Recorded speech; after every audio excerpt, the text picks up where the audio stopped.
So far, all the graphs we've been looking at in terms of sine and cosine have had a period of 2 pi, meaning that they complete one full cycle every 2 pi radians. Now we're going to look at what happens when we mess with that inner term, the x inside of the function. If we look at this on our graph, we have f of x is cosine of x, and g of x is going to be now cosine of x over 8. And I'll zoom 7, which is trig. As you can see, there's cosine x.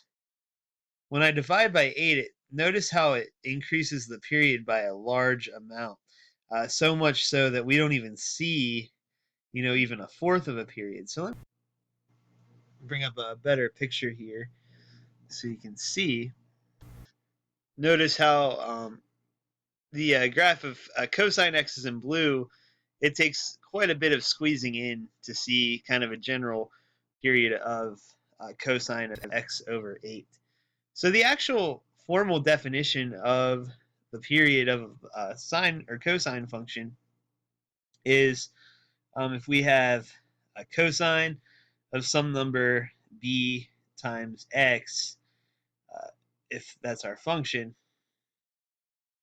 the period is going to be whatever 2 pi is divided by the absolute value of b.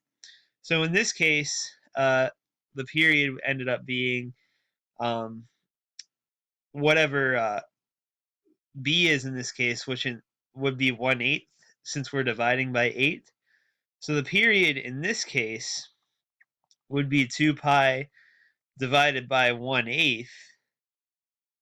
So essentially what that ends up being is 16 pi.